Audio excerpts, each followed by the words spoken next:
All right, everyone. So this is a really fantastic panel. I'm excited to chat with all of you. This is called the State of CREtech, the Executive's POV. We're going to talk about some really high-level trends that these guys are seeing out there, whether it's technologies that they're implementing themselves or information they're getting from their clients. And so I'm just going to ask everyone to give a brief introduction of yourself to get us started. Hi, my name is Steven Sise. I'm with Golub and Company. I oversee our portfolio of commercial and residential properties, mostly based here in Chicago, but we also have projects in Minneapolis and San Francisco. Hi, I'm Rachel Mitz. I'm from Equity Office. We're primarily office, about 43 million square feet across the portfolio. I'm currently working on the Willis Tower redevelopment project. Great. Aaron Meyerson, I'm the Director of Business Operations for WiredScore. We rate buildings based on their internet connectivity, present in about 6 countries, 4 offices, and 1,400 buildings globally. I'm Chris Baker with Zeller Realty, the Director of Asset Management for Zeller. We have about 9 million square feet from Portland to Atlanta, Chicago, Minneapolis. Awesome. Okay. Well, listen, technology is changing our businesses so much and everybody differently. So what I want to know to kick off this panel is, how has technology changed your business? Steve, why don't you kick us off? It's a loaded question. They all are. I knew I shouldn't have sat here. No, I'm kidding. So I think a lot of factors, right, from the on-site building to also how we operate and manage our companies. To focus on the on-site, the properties that we're investing in and managing, I think it's changed the fact that there's so much more to look at now and the opportunities. I think commercial real estate has really lagged other industries in terms of getting caught up and staying up to date and ahead of trends in technology. And it feels like the last 10 years we've spent really just trying to figure out what is the technology we need, what are people looking for, whether it's our residents in apartment buildings or our tenants in the commercial offices. But today I think we're starting to understand a little better, and we recognize we're never going to fully automate our buildings. At the end of the day, I think this is still a people business. There's people in our buildings. There's people that need to manage these buildings and interact with our customers. But I think technology can offer better interactions for people who would prefer not to pick up a phone and call. We try to make life easier, but also still provide that flexibility and that feedback. A lot of it has to do with just gathering data. How are our residents and tenants using our building? What do they like? Are they using these amenities that we're all spending so much money on building? And what's important to them, and how do we stay in front of them? And I think some of the things we've done, in particular some smart apartments that we've rolled out at a number of buildings, is really designed to hey, let's find a way to better interact with our residents that are in these buildings and learn more about it. There is some data gathering we're all hoping to get, but now we got to figure out what we're going to do with all that data. So what was your question was, how has it changed? I think it's just, it's made us think a lot more about our buildings and how we can kind of better serve who we're marketing to. From a landlord perspective, we're also using technology, like he said, to better understand what our tenants want before they know what they want. So we're looking at big data. Equity as a company has enlisted some different companies to help us look through the data and predict what these different companies are going to need. So when we present to them, instead of hearing their needs and saying, let us get back to you, we can actually present what we think their needs are and see how that follows through. Also, just from a staffing perspective, we've never had this before, and we just hired a VP of Technology and Innovations, and he's staffing up. So we're moving with this. I hear that a lot, right? Mm-hmm. Just fundamentally new positions, in companies as a result of new technology adoption. Aaron, why don't you tell us kind of what you're hearing from your clients? How are their businesses changing by way of technology? Sure. And I think from my perspective, our partners are really asking more about mobile connectivity, to be honest with you. So obviously all of the different apps and technologies that are out there are great. Many of us use our phones to use them, and if our buildings aren't well connected from a mobile perspective, being able to use our cell phones, we literally can't use any of these technologies. So a lot of what we're advising on more and more is how to make sure that buildings can provide that mobile cellular connectivity in buildings. And from a personal perspective, our company is a small business that's growing, and we are constantly using growing offices and growing office space, and being able to get connected quickly is often very important to us. And so that's, I think, something that we're going to see more and more, is that as smaller businesses grow into larger businesses, we're going to want to be able to get hooked up and connected quickly from a mobile and wireline perspective. And so I think that that's a trend not just for myself, but sort of all companies as they grow bigger. Absolutely. Okay. Chris, go ahead. I think the biggest thing that we've had is just interdepartmental communication improves, right? Because now you have all these online platforms that people are using, and you're able to go to a website instead of having individual spreadsheets, which we used to have, right? The VTS and the honest buildings for project management and groups like that it's made individuals more efficient in the jobs that they do, and then allowed them to interact and communicate with asset managers and executives a lot more efficiently, a lot more quickly. In terms of adding employees, I think from our standpoint, we're probably too small to have AVP or EVP of technology. So it falls on the rest of us, but these platforms end up making individuals more efficient. So you find individuals in individual departments to kind of take on the technology initiatives. For instance, in construction management, we have somebody who runs our honest buildings, and leasing, we have somebody who interacts with high tower VTS. So we've been able to take on these technologies, add the efficiency that they bring to the table, without essentially adding new people to the platform. And so we've seen an absolute explosion of technology products and services flooding into this space. So Chris, how are you guys evaluating what technologies ultimately you adopt or implement within the portfolio? I think the biggest is you take a look at them and you say which ones can have a direct and immediate impact. So I think the VTS was one of the first ones we adopted, which was obvious, right? You had all your different brokers at all your different buildings had all their individual spreadsheets. You had no way of collecting that data, analyzing it from an asset management standpoint. You just had I don't think you bothered looking at data that you can now see at your fingertips. So having a direct, immediate impact, and then now that we've added a number of platforms, it's managing how many you add, right? Because now these platforms are starting to overlap in little bits and pieces, like in the reporting area, there's asset management platforms that'll do reporting, there's investor relation platforms that'll do reporting.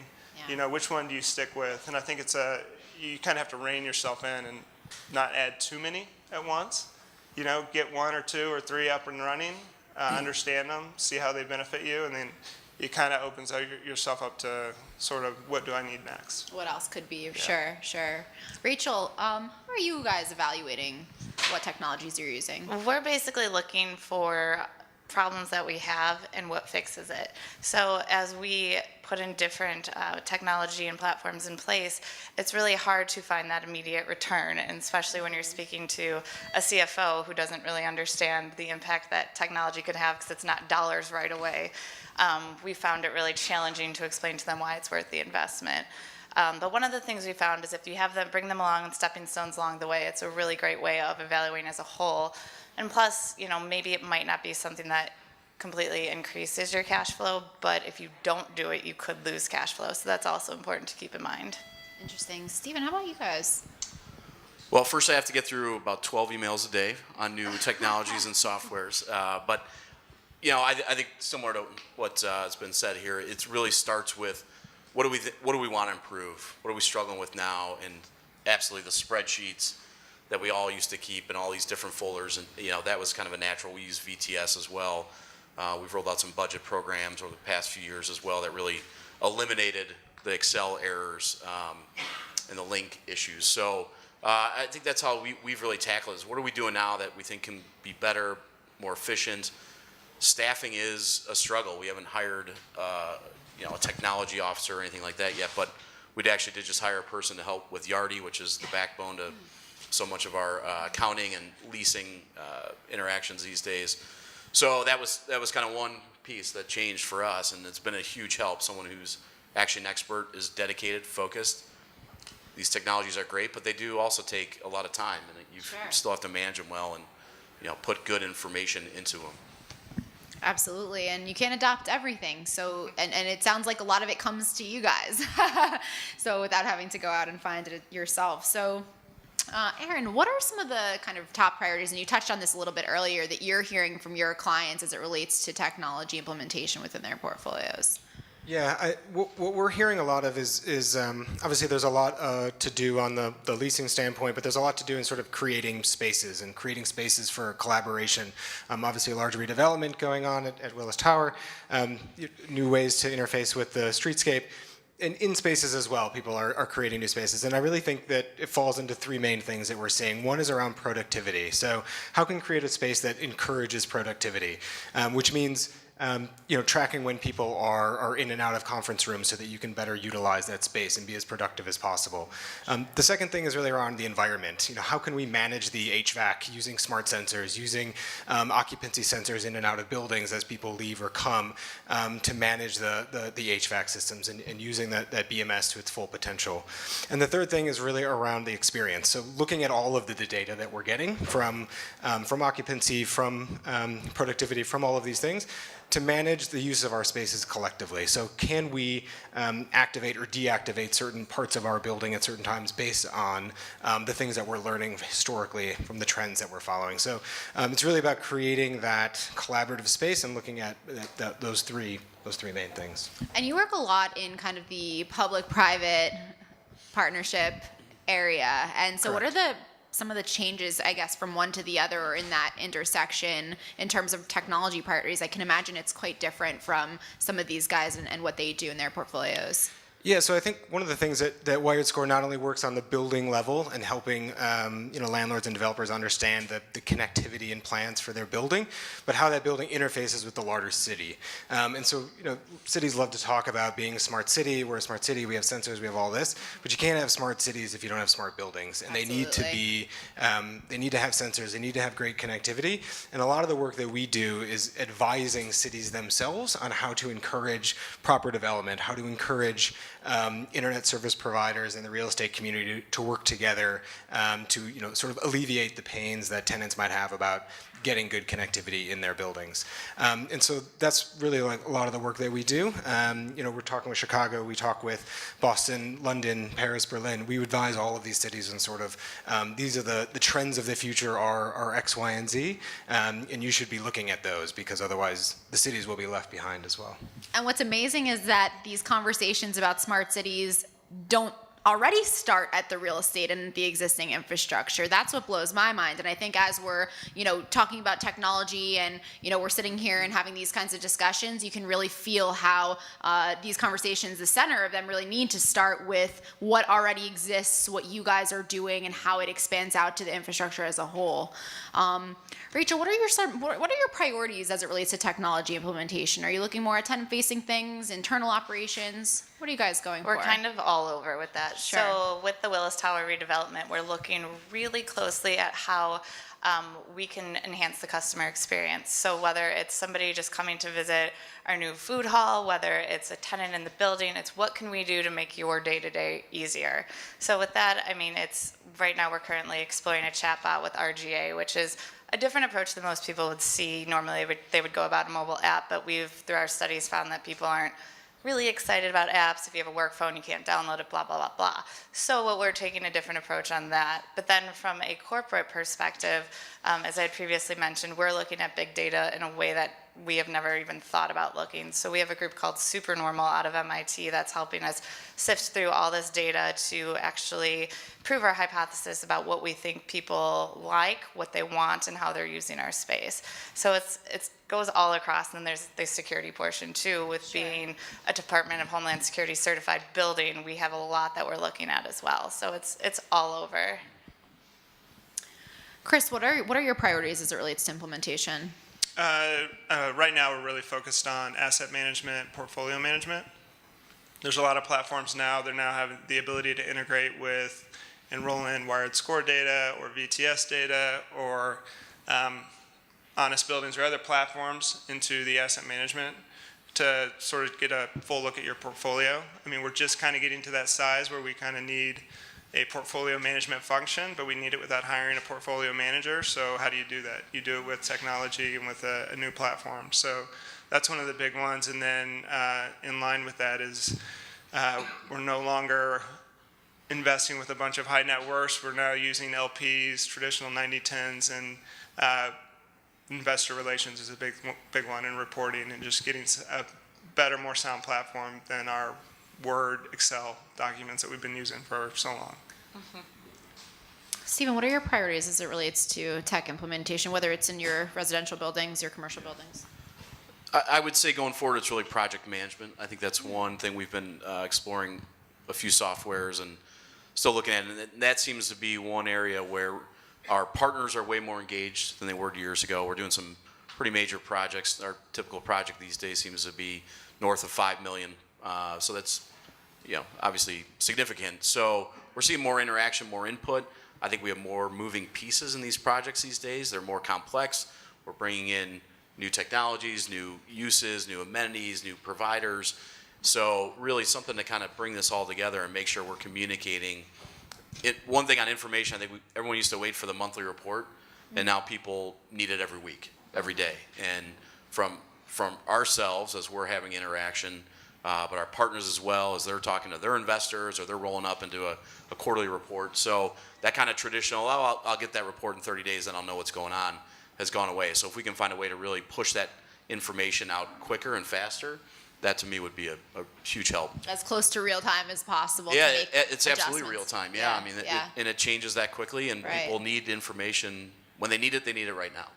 Are you guys developing technologies internally? Are you mostly outsourcing? Is it a combination of the two? Tell us about that. Mostly outsourcing. I mean, just for our size, we've focused more on protocols from that side of how we report, how we, the information we really want to see and understand what's impactful. A spreadsheet with, 18 different tabs isn't really helpful. The reality is you need the first tab. So most people need the first tab. So no, we're definitely looking to third parties and groups and vetting through that. And that, that's a challenge. There's a lot of different groups out there. I think there's still a lot of segmentation in the industry where, I don't want 15 different softwares or apps or providers when, really we'd like one that can kind of roll all these various components up into kind of a comprehensive platform. And how many dashboards can we really sign into every day on a regular basis? I know it's only maybe 4, maybe 5, I love dashboards. right? Yes, I'm a huge dashboard fan. So exactly. And what is that dashboard? What's it really telling me? Right. It's great. Okay, my utility consumption was a little higher today. Okay, but what do I do with that now? Sure. Right, and I think it's actionable that takeaways. flow through to actionable items is really important. Right. Rachel, are you guys developing internally, outsourcing, mixture? We do a little of both. So anything that's primarily in-house, we have our tech team working on it. So we have a warehouse that speaks to all our different platforms, and we have our own dashboard and BI that our executives look at. On that same note, anything that we interact with a third party with, we're usually using some kind of different software. But when we're looking at them, it's really important to us to be an early adopter. We kind of like to form things the way we're used to seeing them. So I know when we signed on View the Space, it was really helpful to be one of the first on there as we went through that process and that integration. We're working with Tenant Tracker right now, so that's also a great one that's still up and coming, so we're forming with them. So it's important for us to be in the beginning of that so that it can kind of be tailored a little bit towards our needs.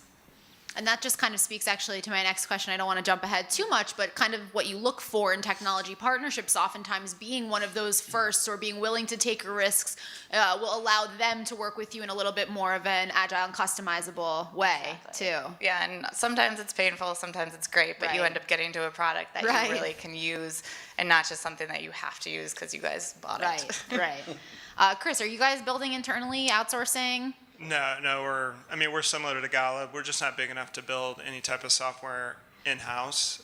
We have some great analysts who can do great Excel spreadsheets, but that's the extent of it. I think one of the next biggest things is, as you were making the point, is you now have all these different platforms that you need to log into, which is fine if you're in that individual department, right? Leasing only needs to log into VTS, construction management only needs to log into Honest Buildings.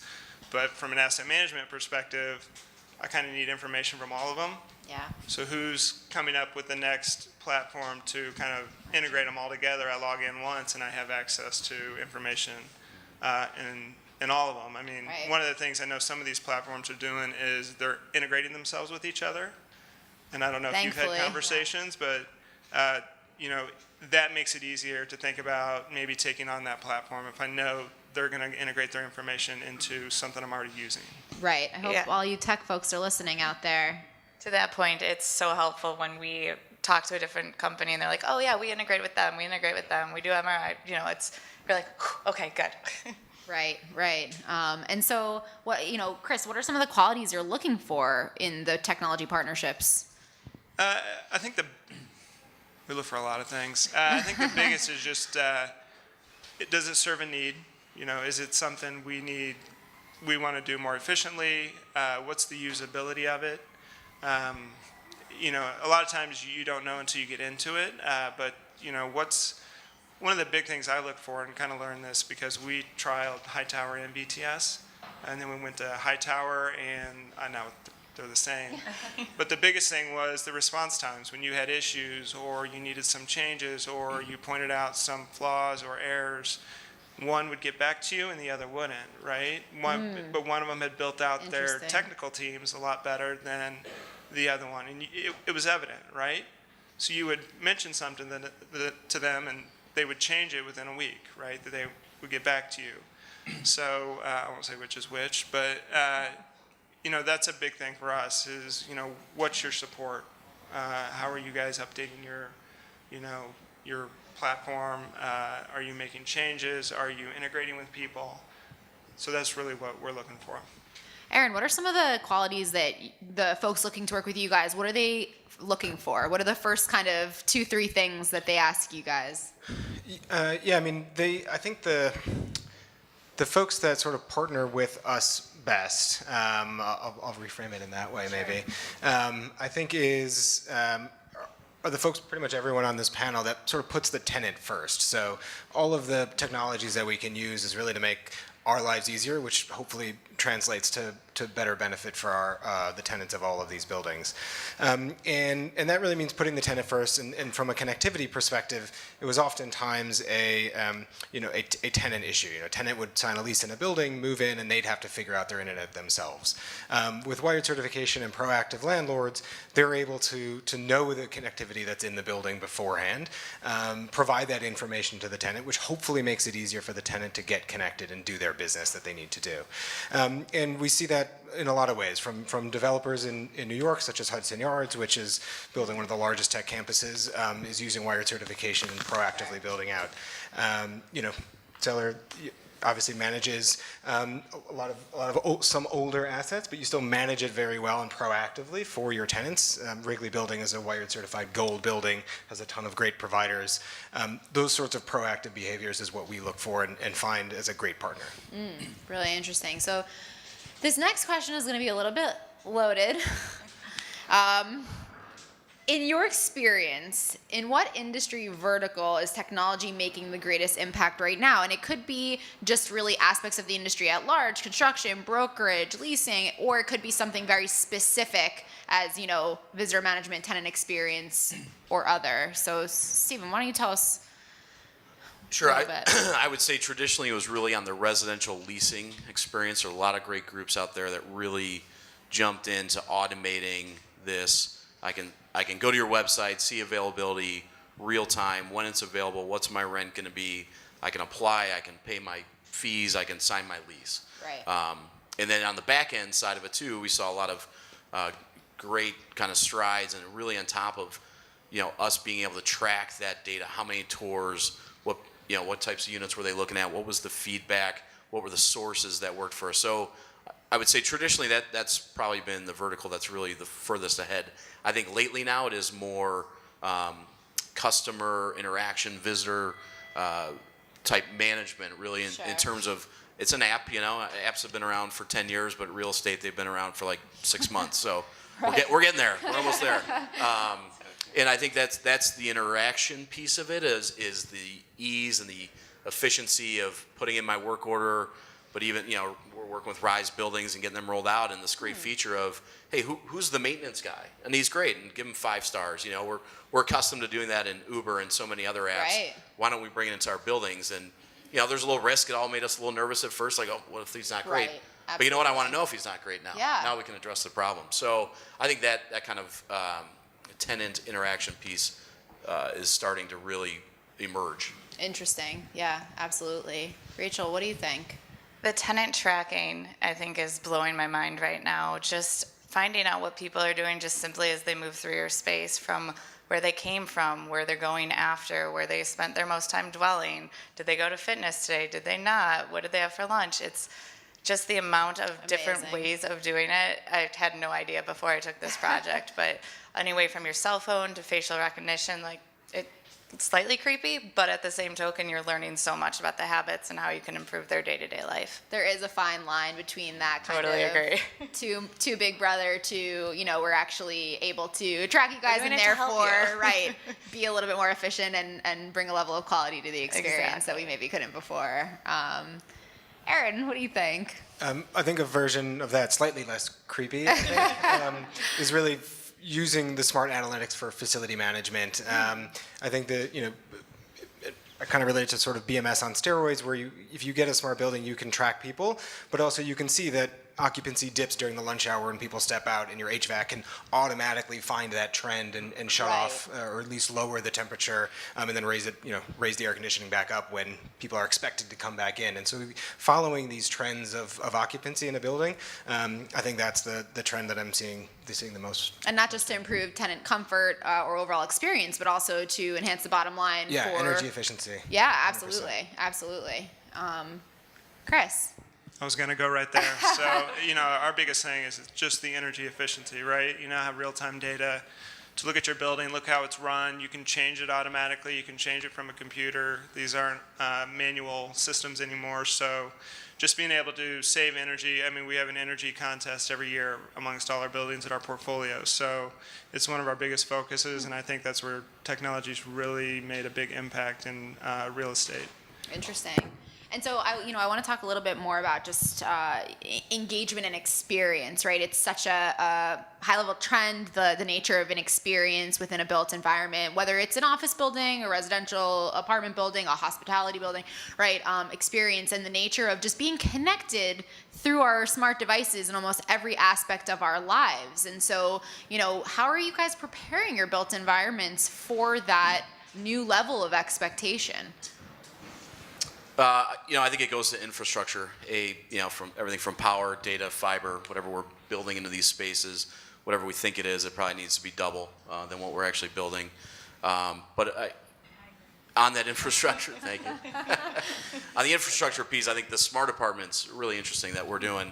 And so much, I think on the surface, people saw it, and other groups I talked to said, oh, you get your Alexa, and you can turn your lights on and off, and you can set your thermostat to 70 degrees. It's like, okay, well, I can also hit the switch myself and do that. But what changed, we're working with the group WizCribs, and I think their approach was totally different to it was, yes, you need all that. That's great functionality. That's great infrastructure to have. But it's really about the experience and the other add-ins and the skills that they can program. So Alexa's not just turning my lights on and off. It's playing my music. It's waking me up in the morning. It's ordering my Uber before I walk out the door. It's ordering my cup of coffee from Starbucks before I walk out the door. And as you start thinking about that, I mean, it starts exploding. And I know, we hear a lot about Internet of Things these days, and everything from toilets, by Kohler that are voice activated to flush. I don't know why that works, but whatever. But I think that's just the future of what's going to come. Everything's going to be integrated, all of our appliances, everything we do. And so if anything we can do to start getting ahead of that infrastructure implementation and build in our buildings is kind of where we're focused and really trying to capitalize. If somebody told you 3 years ago that your toilet would connect to your mirror in your bathroom and it would connect to your HVAC and you could, turn the lights on through an Alexa and it all just packaged into one nice smart apartment, I mean, what would you have said? I don't know. I still don't know what to say about the toilet thing. That one I'm Use having any a hard time example. wrapping. I used it as an example. I know.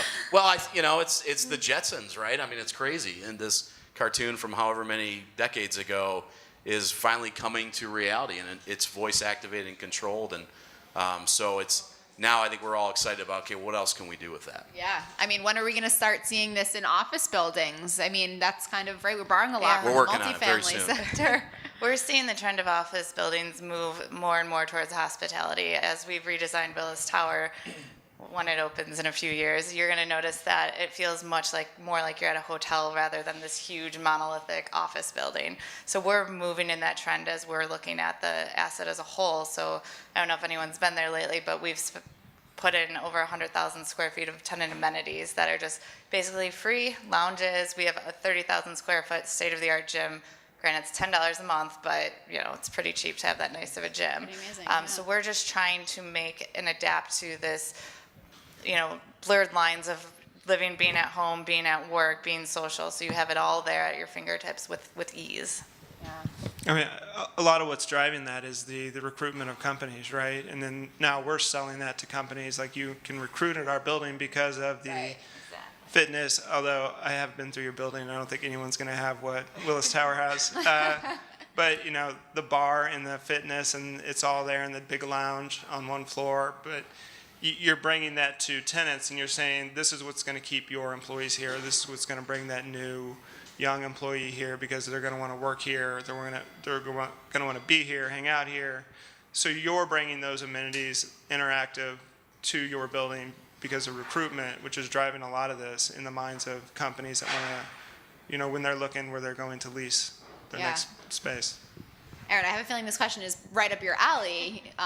Yeah, I mean, so in terms of getting, providing all of these connections, I mean, this is one of those things where this is our gospel, right? We constantly promote better infrastructure, more fiber. When you think about the increase in cloud computing, using Amazon Web Services or Netflix or any of these things, it's all in the cloud. And as that becomes the standard for everyone, we're going to need far more fiber than what we have, and we need capacity in our buildings to support that.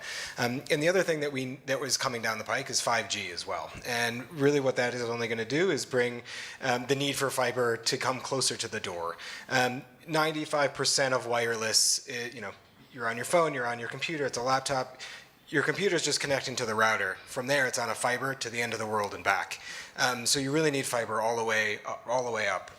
And so, while everything is becoming unconnected and mobile, it really comes down to the physical aspects of the building. What is 5G? It's a great question. It's bigger than 4G. Yeah, exactly. It's faster than 4G. Faster. It'll be faster than 4G. It's a lower wavelength. For us, all Network, us yeah. non-super technical people. Well, Sprint and T-Mobile just announced that they're merging, really so that they compete in the 5G atmosphere. They're going to need to invest massively to build out. Pretty much what it's going to allow you to do is to transfer larger data files faster than you can. You need more nodes to do that. So currently our phones go to macro networks, which then connect to the larger network. We're going to need more of those in more places in order to use 5G. So while it's a better type of connection, it is faster than 4G. We're going to need more infrastructure in order for it actually to be able to leverage the benefits that it can provide. Interesting. Okay. And so, I guess I want to ask you guys a really nice final question here, but I want more than just the answer. I want the why as well. And that is, what technology are you most excited to see either developed or mature in the market? So this could be something that is just coming to fruition right now that, we haven't quite gotten there with the technology or even the price point maybe to make it widely available. And I'm sure each of you are going to have very different questions. Or Chris, why don't you kick us off? From our standpoint, I think, for anyone who's in office, a competitor to Argus would be fantastic. Okay. So if anyone's thinking about that, it's just, they're a monopoly, so they're slow, they're cumbersome. There's just so many things that can be improved with it. But there's not a need to improve, right? Because there's not a real competitor out there. Right. Interesting. Competitor to Argus.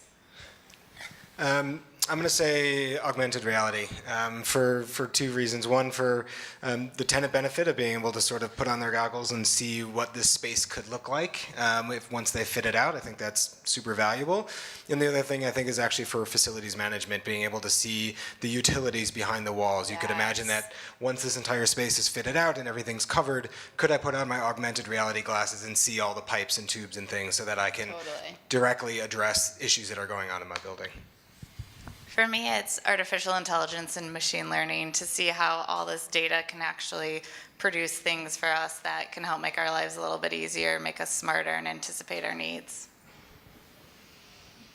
I'll go a little maybe less traditional, but recruiting. I think that's, as we look at our business, that's in everyone's business, and we talk to so many of our tenants, recruiting, finding talent is really important and really, good news. There's a lot of people have jobs these days and unemployment's really low, but it's a struggle to really find good candidates. And how do you make that outreach? And LinkedIn's great. I use it all the time. It's been wonderful, but I think taking it to that next step in terms of how do I find that candidate who's in Dallas who maybe wants to move to Chicago. The job postings now, it's just, it's very ubiquitous. You put it up there, you get, 2,000 applications and one or two are hopefully good. We're looking at that and creating databases of candidates and connections and networks. Interesting. And then robots, of course. What kind of robots? I don't know, but robots are Security cool. robots. Security robots. Sounds like buildings are going to be robots in and of themselves right. pretty quick No, here. we are talking to some security groups about robots that can rove the building and replace some things and provide some new efficiencies. So We were just hearing about a security robot overseas and said 90% of the time it was away from the incident. It was just a roving one. Oh no. So they got some a little work to little do. more work to do. Yeah, a few more Well, years. we're talking about future, not yet to saying. market type of things here. So in light of some of these new technologies that probably, we're not quite there, at least with the maturity level, that we anticipate, what are some of the new jobs you guys think will be created? I mean, we've seen data science in the last 5 years be a fundamentally new career in commercial real estate. What do you think? I mean, in light of machine learning and augmented reality, these are some serious technologies that are pretty transformational.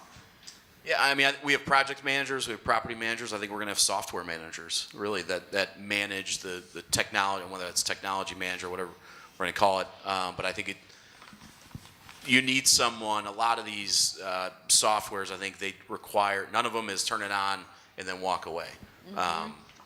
They shouldn't be. So I think you need someone to really manage implementation.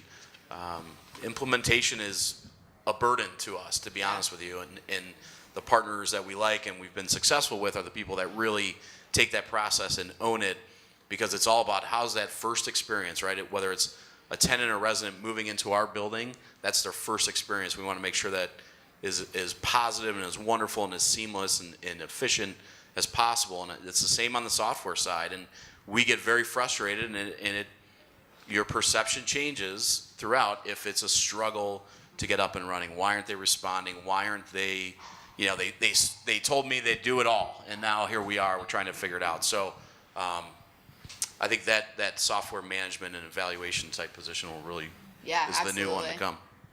I also think you're going to see more positions that bridge the gap between your traditional financial roles and your technology roles, just to have someone that speaks both languages and can make it work. Can you tell us a little bit more about what you're thinking? It's super interesting. Yeah, I just look at our day-to-day, and so you have your CFO who's totally based on numbers, and then you have our VP of Tech Innovations, and half the time they're like, why is this guy doing what he is? On both ends, which makes sense, but I think if you bring in someone who has the knowledge base of the software, the platform, and the business side, the numbers, why all that matters, have them be the kind of middleman between the two, I think you'll find things go a lot smoother, a little more successful. Really interesting. Not what I expected you to say.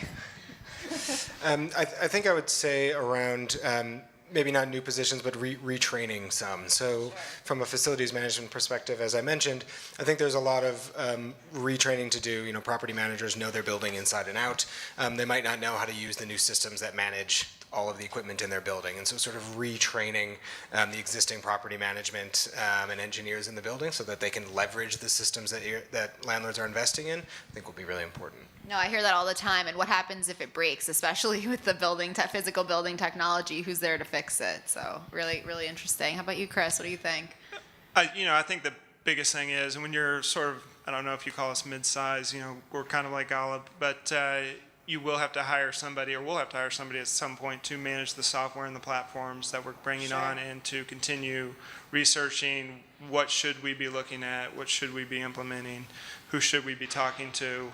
And the big thing for us, going back 4 or 5 years ago, we turned away a lot of platforms. Granted, a lot of them were in their infancy, because even though they sounded great, even though we should be using them, even though they'd make our lives better, we didn't have the time, we didn't have the people to do the implementation, right? And when you don't have that, then you take on something and it just kind of lingers, and then it goes away, right? So you need a champion.